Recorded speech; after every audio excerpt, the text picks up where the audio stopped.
नेपालमा पेट्रोलियम पदार्थ तथा ग्यास खानीको अन्वेषणका लागि कर्णाली प्रदेशको दैलेख जिल्ला पुगेको चिनिया टोली ड्रिलिङ अर्थात् जमिन मुनिसम्म खन्ने कार्यका लागि उपयुक्त ठाउँ एकिन गरी काठमाडौँ फर्किएको अधिकारीहरूले बताएका छन्।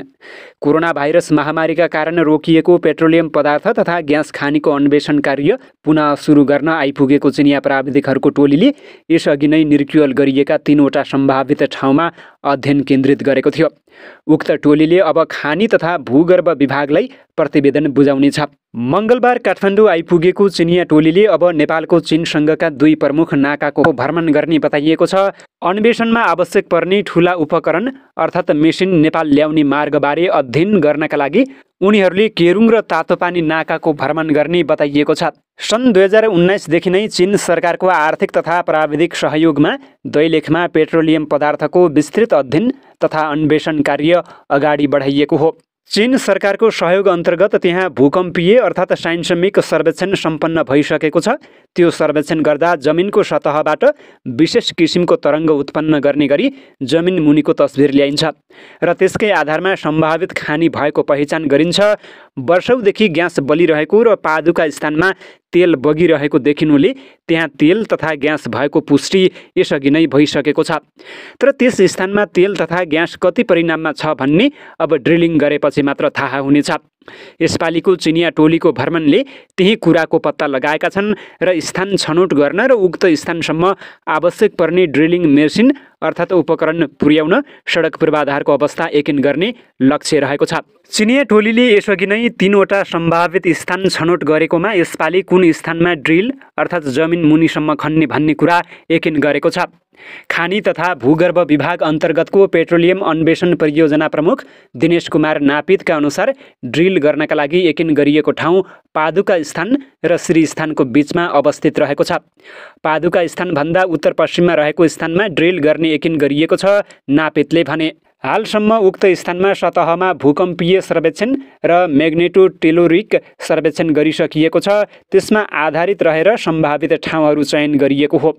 नेपाल र चीनबीच विभिन्न क्षेत्रमा पेट्रोलियम खानीको अन्वेषण गर्ने सम्झौता भएको छ, तर एउटा स्थानमा मात्रै ड्रिलिङ गरेर निचोड भने निकाल्न नसकिने अधिकारीहरूले बताएका छन्। त्यसका लागि कम्तीमा 3 देखि 4 वटा स्थानमा ड्रिल गर्न आवश्यक रहेको खानी तथा भूगर्भ विभागका महानिर्देशक डाक्टर सुधीर रजौरेले बताएका छन्। नेपालमा मनसुन सक्रिय रहेको अवस्थामा तत्काल ड्रिल कार्य सुरु हुने भने छैन, तर यसपछिको चरणमा भने चिनिया अधिकारीहरू ड्रिलिङकै लागि नेपाल आउने अधिकारीहरूले बताएका छन्। त्यसअघि सरकारले विभिन्न दायित्व पूरा गर्नुपर्ने हुन्छ। त्यसमा दैलेखसम्म उपकरण पुर्याउनका लागि सडक पूर्वाधार तयार पारिदिने, भार धान्न नसक्ने पुलहरू छन् भने कसरी व्यवस्थापन गर्ने भन्ने विषय टुङ्गोमा पुर्याउने, विद्युत पहुँच स्थापित गर्ने, निजी जग्गा भए अधिग्रहण र सरकारी जग्गा भए प्रयोगका लागि आवश्यक पर्ने प्रक्रिया लगायतका विषयमा सरकारले व्यवस्थापन गर्नुपर्ने हुन्छ।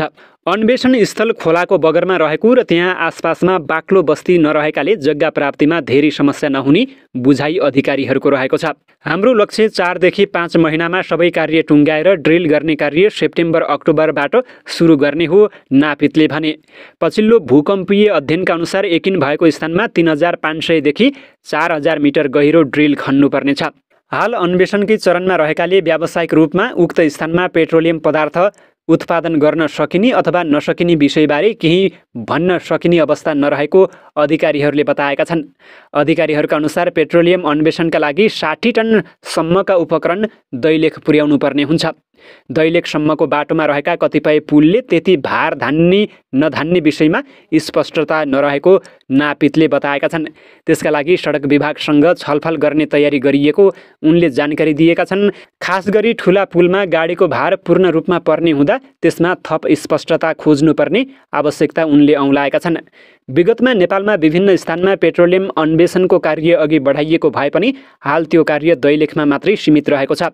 नेपालको दक्षिणी भाग चुरे र महाभारत आसपासको क्षेत्रमा पनि पेट्रोलियम हुन सक्ने सम्भावना औँलाइएको छ। विगतमा अन्तर्राष्ट्रिय बोलपत्र मार्फत पेट्रोलियम कम्पनीहरूलाई अन्वेषणको कार्य अगाडि बढाउन दिएको थियो। नेपाल सरकारले विभिन्न स्थानमा खनिज पदार्थ सर्वेक्षणका लागि अनुमति पत्र दिएको थियो।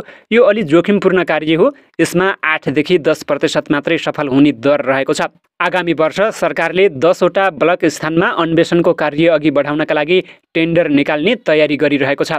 विगतमा ती ब्लकहरूमा युरोप, अमेरिका र मध्यपूर्वका राष्ट्रहरूले काम गरिरहेका थिए, तर वर्षौसम्म त्यसमा प्रगति हुन नसकेपछि उनीहरूसँगको सम्झौता रद्द गर्दै सरकारले चीनका प्राविधिकहरूसँग सम्झौता गरेको थियो।